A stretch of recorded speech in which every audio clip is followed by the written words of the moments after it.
Bismillahirrahmanirrahim. Assalamualaikum warahmatullahi wabarakatuh.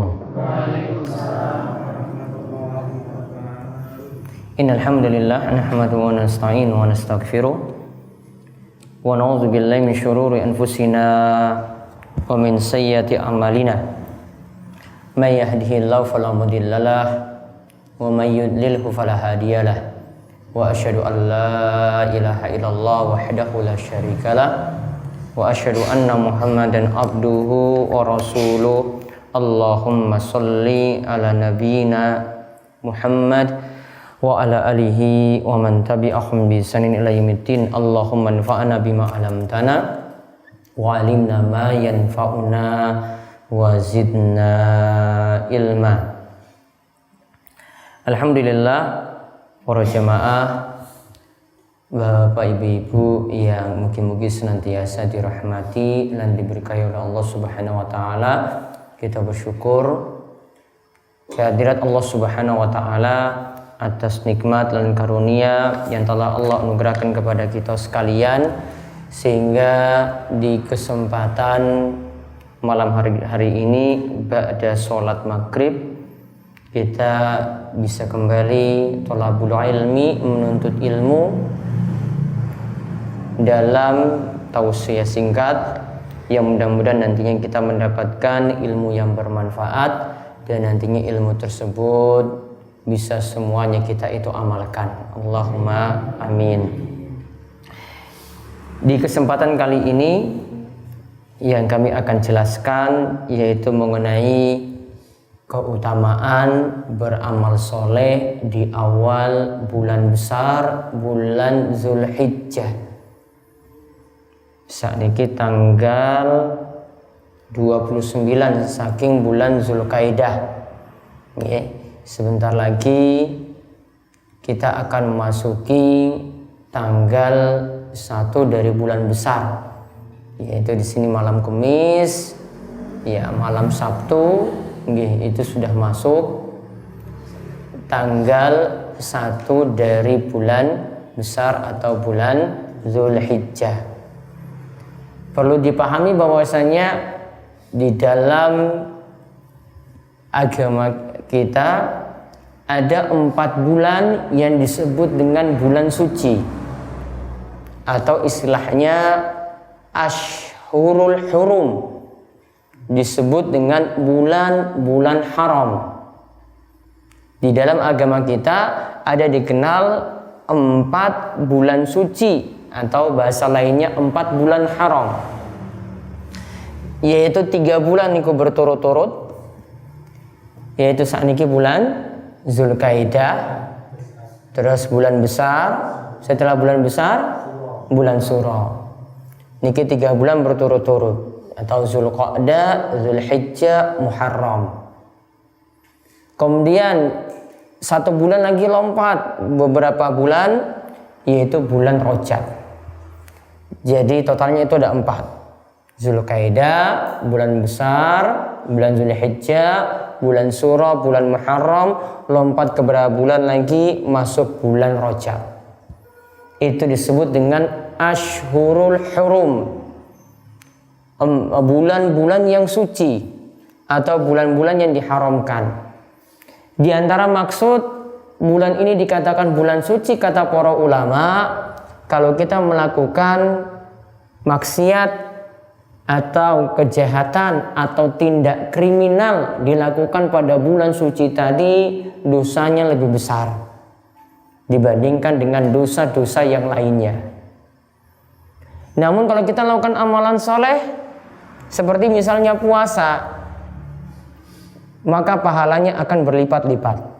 Kalau kita melakukan amalan soleh semisal puasa, maka nanti pahalanya akan berlipat-lipat.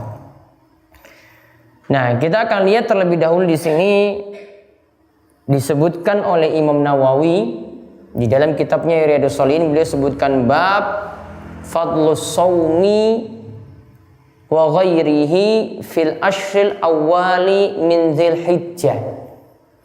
Kata beliau, keutamaan melakukan siam melakukan puasa dan amalan-amalan lainnya. Berarti tidak hanya puasa, namun juga boleh amalan yang lain. Yaitu ketika dilakukan pada 10 hari pertama saking bulan Zulhijjah. Yaitu 10 hari pertama saking bulan Zulhijjah. Berarti di sini maksud beliau di awal-awal bulan besar itu keutama sekali, sangat baik sekali kalau kita memperbanyak amal soleh. Sangat utama sekali kalau kita memperbanyak amal soleh.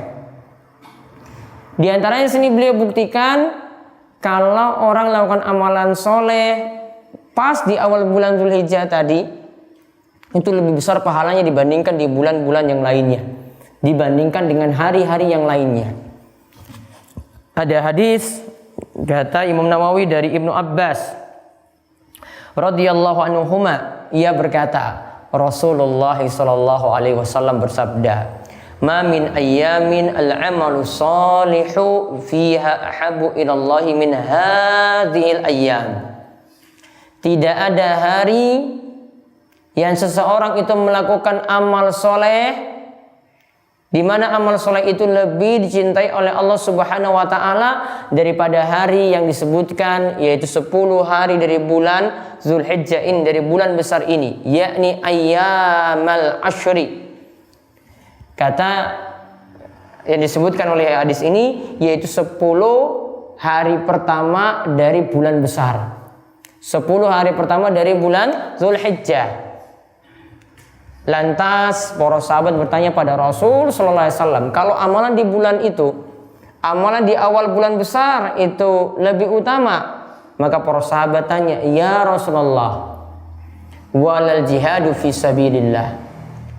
Wahai Rasulullah, apakah jihad di jalan Allah juga masih kalah dengan amalan yang dilakukan di awal Zulhijjah? Apakah jihad di jalan Allah itu juga masih kalah dengan amalan yang dilakukan di awal bulan Zulhijjah, di awal bulan besar? Kemudian kata Rasul sallallahu alaihi wasallam, walal jihadu fi sabilillah. Jihad saja masih kalah. Orang yang pergi berperang di jalan Allah juga masih kalah. Illa rajulun kharaja bi nafsihi wa malihi falam yarji' min dzalika bi syai'in. Kecuali ada yang pergi perang, lantas dia itu ketika pulang dia tidak membawa nyawanya, hartanya, alias mati. Dia tidak membawa apa-apa lagi. Artinya ketika dia berperang langsung mati dan hartanya juga ludes ketika itu. Ini baru dikatakan itulah amalan yang paling bisa mengalahkan amalan yang dilakukan di awal Zulhijjah. Sampai orang mati dulu dari berperang itu baru bisa mengalahkan amalan di awal bulan Zulhijjah. Hadis ini kata Imam Nawawi rawahul Bukhari, diriwayatkan oleh Imam Bukhari.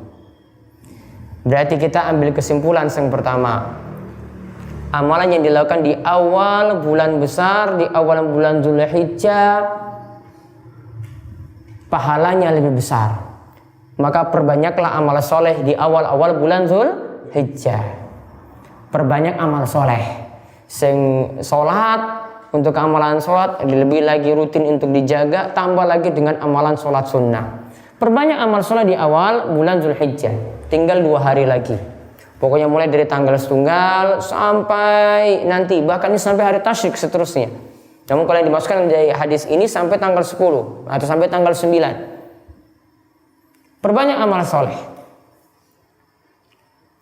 Kemudian dikatakan di sini tidak dikhususkan amalan tertentu. Ya, tidak dikhususkan amalan tertentu karena cuma dikatakan ma min ayyamil amal soleh. Cuma dikatakan amalan soleh yang dilakukan di awal bulan besar. Cuma dikatakan amalan soleh yang dilakukan di awal bulan Zulhijjah. Berarti yang bisa kita perbanyak nggih, sholat. Sholat malam bisa digiatkan lagi. Sholat duha bisa digiatkan lagi. Begitu juga yang kedua, selain sholat, amalan puasa. yaitu puasa sunnah. Namanya apa? Yaitu puasa sunnah di awal bulan besar. Puasa sunnah di awal bulan Zulhijjah.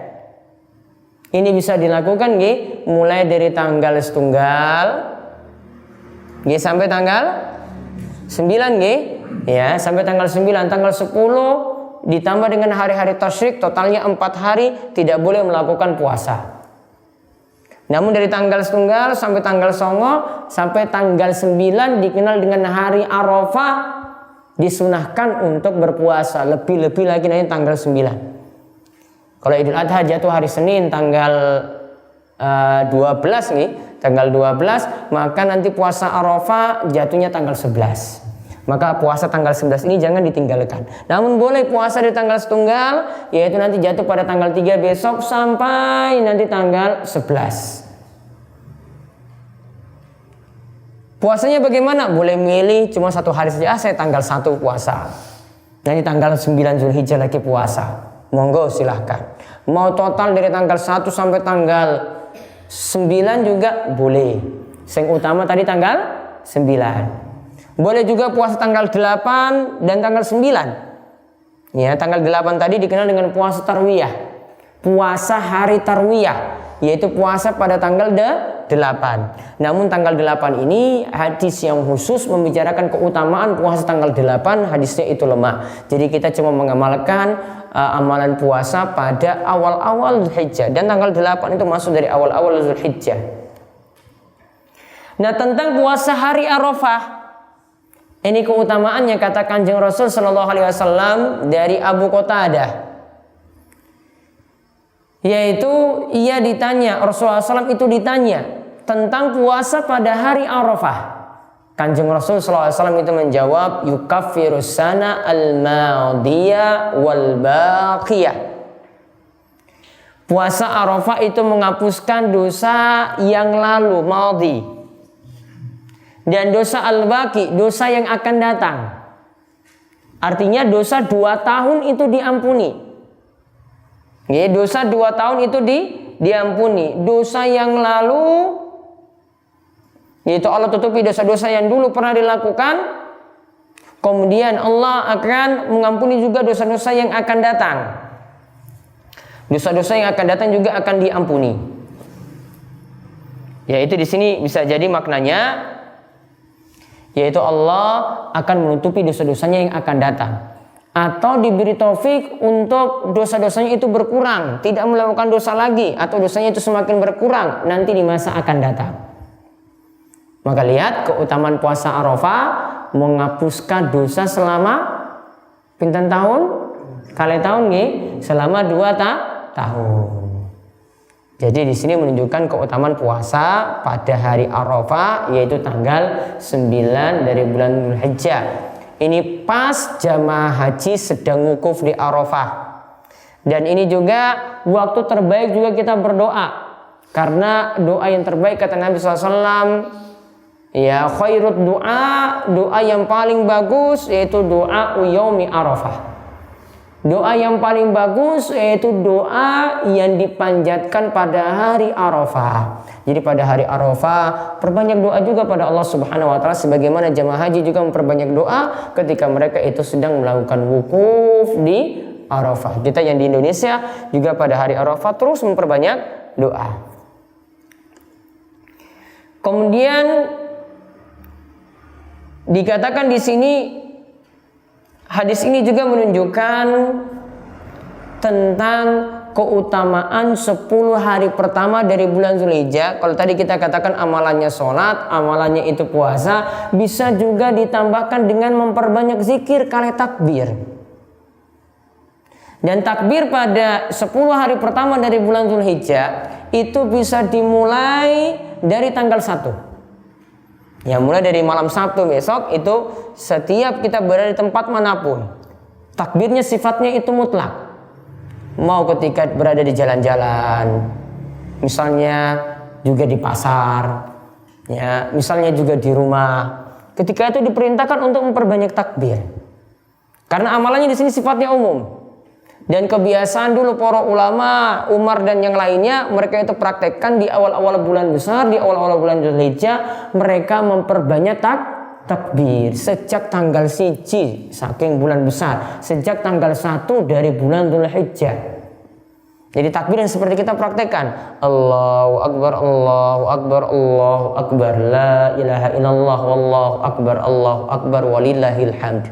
Kalau tadi saya sebutkan dengan 3 kali takbir, boleh juga dengan 2. Karena riwayatnya sama-sama diriwayatkan oleh Ibnu Abi Syaibah. Kadang dengan riwayat 3 kali takbir di awal, kadang juga dengan 2 kali takbir. Jadi 3 ataupun 2 itu tetap sama-sama boleh.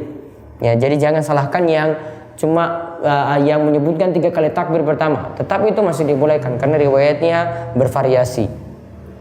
Jadi boleh memperbanyak takbir. Dan ini nanti kita perbanyak lagi nanti dari tanggal 9 mulai dari sholat subuh. Ya, pas hari Arafah mulai dari sholat subuh sampai hari tasyrik terakhir tanggal 13. Hari tasyrik kalau di bulan ini berarti nanti jatuh pada hari Kemisnya. Seninnya itu Idul Adha, Kemis itu hari tasyriknya yang terakhir. Ya, dan kurban boleh disembelih sampai hari tasyrik yang terakhir. Ya, tanggal 13 itu dari tanggal 9 tadi di waktu subuh juga perbanyak takbir yang dikenal dengan takbir muqayyad. Apa sih dimaksud takbir muqayyad? Yaitu bersolat 5 waktu. Perbanyak takbir. Kalau kita Idul Fitri mulai dari malam takbiran nggih, mulai dari maghrib niku perbanyak takbir sampai nanti mau pergi sholat di masjid. Maaf, mau pergi sholat di lapangan. Itu kita perbanyak takbir mulai dari malam takbiran. Namun kalau Idul Adha mulai dari tanggal 1 tadi sifat takbirnya mutlak, dan tanggal 9 lagi sampai tanggal 13 setiap habis sholat 5 waktu terus memperbanyak takbir. Allahu Akbar, Allahu Akbar, Allahu Akbar, la ilaha illallah, Allahu Akbar, walillahil hamd. Jamaah semuanya itu memperbanyak takbir bersolat 5 waktu. Ibu-ibu kalau sholat di rumah pun bersolat di rumah itu juga memperbanyak takbir. Hitungannya tidak dibatasi, bebas bersolat 5 waktu tadi. Ya, ini dikenal dengan takbir muqayyad karena dikaitkan dengan waktu. Muqayyad artinya dikaitkan. Jadi ada waktu, kaitannya dengan waktu. Jadi perbanyak terus takbir semacam itu. Dan ini tanda bahwasanya memang di awal-awal bulan Dzulhijjah inilah waktu yang terbaik untuk kita berzikir, waktu terbaik untuk kita itu bertakbir. Sedangkan amalan yang lainnya lagi nanti mulai dari tanggal 10 sampai nanti hari tasyrik. Yang punya kemampuan untuk berkurban hendaklah tetap berkurban. Kurbannya itu bukan seumur hidup sekali. Namun kalau punya kelebihan rezeki setiap tahun dikurbankan 1 kali. Dan cukup kalau rezekinya itu ada 1 rumah kepala keluarga yang wakili untuk berkurban, maka nanti 1 rumah itu semuanya akan mendapatkan pahala. Tanpa nanti suaminya niatkan untuk istrinya, wah tahun depan ini untuk anakku, tahun depannya lagi untuk istri, tidak. Namun dia cuma niatkan untuk dirinya saja. Dan tahu dia katakan misalnya Pak Sumar sekeluarga, maka Pak Sumar sekeluarga sudah dapat pahala kurban semuanya. Istrinya masuk, anak-anaknya semuanya masuk, yang 1 rumah juga itu masuk. Sampai Imam Syaukani itu katakan walaupun di situ 1 rumah misalnya ada orang 100 yang hidup maupun yang wis mati, itu semuanya dapat pahala kurban. Jadi nggak perlu sebut satu-satu atau nggak perlu giliran satu-satu, cukup kepala keluarga yang urunan kurban, misalnya ikut sapi berarti urunan 1/7. Nanti ada 7 orang, atau kambing cuma 1 saja, maka 1 rumah itu akan mendapatkan pahala. Jadi yang punya kemampuan sebisa mungkin disunnahkan untuk berkurban ketika itu. Nah, maka kalau kita lihat di sini keutamaannya, kalau kita manfaatkan baik-baik awal bulan Dzulhijjah tadi, maka kita akan mendapatkan pahala yang bisa mengalahkan pahala jihad. Wallahu a'lam bishawab. Ini kemauan yang kula bisa sampaikan untuk kesempatan kali ini, mungkin bermanfaat.